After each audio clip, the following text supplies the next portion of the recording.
अस्सलाम वालेकुम viewers, welcome to my channel simple and delicious cooking. आज मैं आपके साथ शेयर कर रही हूँ बहुत ही मज़ेदार सा, क्विक सा, सिंपल सा हॉट एंड सावर सूप, वो भी मेरे स्टाइल पे। तो रेसिपी स्टार्ट करने से पहले चैनल पर नए हो तो ज़रूर सब्सक्राइब कर लें और फिर वीडियो स्टार्ट करते हैं। अब यहाँ पे जो हमें चीज़ें चाहिए वो देख लेते हैं। यहाँ पे मेरे पास चिकन है बोनलेस। आप जो सूप बनाएं तो उसमें एक हड्डी भी शामिल कर दें, यानी विंग्स वगैरह, और इसके साथ ये बोनलेस चिकन, तो बहुत ज़बरदस्त सी यखनी तैयार हो जाएगी। इसके अलावा हमारे पास गार्लिक है 2 से 3, और नमक है आप अपने हिसाब से, मैंने 1 टेबल स्पून लिया है। और इसके अलावा कैरेट्स हैं थोड़ी सी, जो हम इसमें शामिल करेंगे। यहाँ पे दूसरे साइड पे आपने फ़ौरन यखनी चढ़ा देनी है, ताकि जो है हमारी यखनी जो है वो अच्छी सी तैयार हो जाए।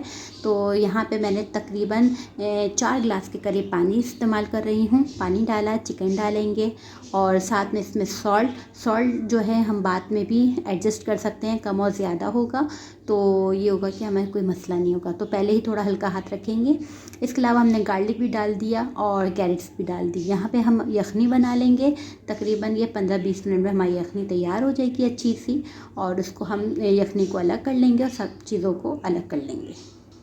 अब यहाँ पे सूप में जो चीज़ें चाहिए वो देख लेते हैं। सबसे पहले देखें, यखनी तैयार हो चुकी है, चिकन के रेशे कर लिए और यखनी को अलग कर लिया।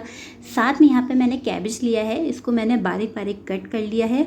और यहाँ पे मेरे पास काली मिर्च है 1 टीस्पून। यहाँ कैनौर क्यूब इस्तेमाल कर रही हूँ यखनी का, और इसको हाफ़ इस्तेमाल करूँगी क्योंकि मैंने 4 गिलास ही यखनी तैयार की है।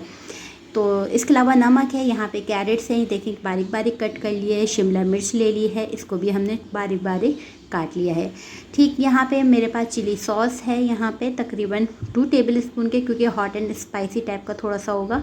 और थोड़ा सा सोया सॉस है, ये हमारे पास 2 टेबल स्पून, और ये सिरका है 1 टीस्पून। बहुत ही सिंपल सी चीज़ें इसमें जा रही हैं। साथ में ये यखनी हमारी तैयार हो गई है, तो इसको भी मैंने अलग करके छान के रख ली। अब यहाँ पे आपने क्या करना है, एक कढ़ाई या पैन, कोई भी पतीली लें आप, उसमें से ये देखें इतना सा तेल डालना है, तकरीबन 1 टीस्पून के करीब। तो बस इतना सही तेल जाएगा, और इसके अलावा आप ज़्यादा ना शामिल करिएगा। साथ में जो है यहाँ पे गाजर है, शिमला मिर्च है और बंद गोभी है, इसको हल्का सा हमने सौते करना है। बिल्कुल ज़्यादा ना आपने पकाना है कि बिल्कुल नरम कर दें, बस हल्का सा सौते कहते हैं ना, बिल्कुल वो करना है। ठीक है, आपने यहाँ पे इसको अच्छे से मिक्स कर लिया, और आप इसके लुक देखें, सब्जियां ही जाती हैं तो हर चीज़ का एक अलग ही वो लुक आ जाता है। साथ में आपने इसमें चिकन भी शामिल कर देनी है। चिकन आप चाहें तो और बारीक कर सकते हैं, तो यहाँ पे थोड़ी सी मैंने कम ही बारीक की है, क्योंकि बच्चों को यकीन नहीं आता कि मैंने चिकन शामिल की है, इसलिए ठीक। और इसको अच्छे से हमने हल्का सा बस मिक्स किया, 1 मिनट, बहुत ज़्यादा नहीं, बस सिर्फ 1 मिनट। और अब आपने इसमें यखनी शामिल कर देनी है। चाहें तो आप डायरेक्ट ये स्टेप भी ये कर सकते हैं कि आप यखनी में ही ये सारी सब्जियां डाल दें, तेल वाला आप ना करें, कोई मसला नहीं। ठीक, बस अब यहाँ पे इसको पकने के लिए मैंने छोड़ दिया है, जब तक इसमें उबाल आएगा, जब तक मैं सारी चीज़ें इसमें शामिल करती जाऊँगी।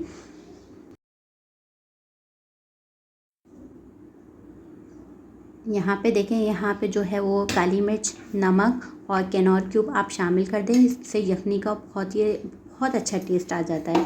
और अगर आपके पास नहीं है तो भी कोई मसला नहीं। ठीक, तो बस आपने ये तीनों चीज़ें शामिल कर देनी है। इसको थोड़ा सा मिक्स करेंगे, इतने में ही पानी में हमारा कैनौर क्यूब जो है वो हाफ़ जो शामिल किया वो भी अच्छे से घुल जाएगा।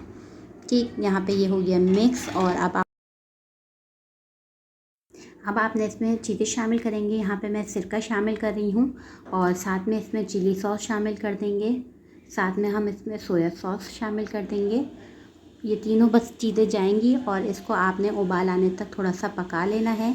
यहाँ पे तकरीबन उबाल आना शुरू होने वाला है, और इसको आपने मिक्स करें अच्छे से, और इसको उबाल आने दें, क्योंकि ज़्यादा हमें सब्जियाँ तो पकानी नहीं है, बिल्कुल तकरीबन बहुत जल्दी तैयार हो जाता है सूप, और बहुत मज़े का भी, और सब्जियाँ भी होती हैं। आप चाहें इसमें मटर भी शामिल कर सकते हैं। ठीक, तो ये बहुत अच्छे जो है सूप तैयार हो जाता है वेजिटेबल। साथ में बस यहाँ पे देखें, ये उबाल आना शुरू हो गया है। अब यहाँ पे जो है, अब हमें इसको ज़्यादा तो पकाना नहीं है, क्योंकि ज़्यादा पकाएंगे तो सब्जियाँ जो है वो और नरम हो जाएंगी। बिल्कुल हमें फ्रेश सब्जियाँ रखनी है।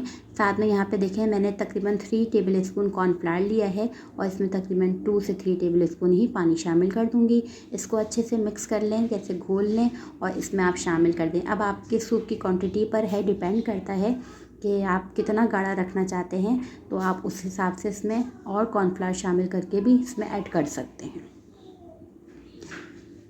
यहाँ पे देखें थिकनेस थोड़ी सी पकने में आ जाएगी, आपने थोड़ा सा बस चलाएंगे और इसमें थिकनेस आना शुरू हो जाएगी। साथ में ये देखें, आप ये देख लें, ये थिकनेस आ गई है। और बस इसका मैंने जो है फ्लेम है वो थोड़ी सी लो कर दी है। और इसके बाद आपने एक अंडा लेना है और इसको अच्छे से बीट कर लीजिए और इसको इसमें हम शामिल कर देंगे। चाहें तो आप कॉर्नफ्लावर डालने से पहले भी इसको शामिल कर सकते हैं, मगर ये कॉर्नफ्लावर के बाद ही मैं शामिल करती हूँ, तो इससे ये होता है कि अच्छा आ जाता है, लुक बहुत अच्छा आ जाता है। बस यहाँ पे थोड़ा थोड़ा सा आप डालते जाएं, इसको मिक्स करते जाएं। और इसके बाद अगर आपको लगता है कि और गाढ़ा करना है सूप, तो इसमें और कॉर्नफ्लावर भी शामिल कर सकते हैं, कोई मसला नहीं है। बस यहाँ पे जो है हमारा सूप तकरीबन रेडी हो चुका है। अब मैं इसको थोड़ा सा मीडियम फ्लेम करके इसको छोड़ दूँगी 4 से 5 मिनट के लिए, ताकि ये थोड़ा सा और थिक हो जाए। और उसके बाद फिर इसको गरम गरम सर्व करूँगी। इसको कवर कर दिया, तो लीजिए जनाब, यहाँ पे हमारा सूप गर्मा गर्म तैयार है। और लुक तो बहुत ज़बरदस्त है। और वीडियो भी बच्चों ने ज़्यादा बनाने नहीं दी, ना मैंने पिक्स ली। तो यहाँ पे देखिए हरी मिर्चें हैं, ये सिरके में मैंने डिप करके दोपहर में ही रख दी थी। तो ये है कि इसका कलर बिल्कुल चेंज हो गया, मिर्चों की तेज़ी थोड़ी कम हो जाती है। साथ में मैंने चिली सॉस में थोड़ा सा सिरका शामिल करके एक सॉस तैयार कर ली। इसके अलावा आप सोया सॉस भी इसमें शामिल कर सकते हैं। उम्मीद है कि आप इस सूप की रेसिपी को ज़रूर ट्राई करेंगे और अपना फीडबैक ज़रूर देंगे। वीडियो को शेयर करना बिल्कुल भी नहीं भूलेंगे। लाइक और सब्सक्राइब तो बनता ही है। ठीक है, इंशाल्लाह नई रेसिपी के साथ आऊँगी। अपना बहुत सा ख्याल रखिएगा। खुदा हाफिज़।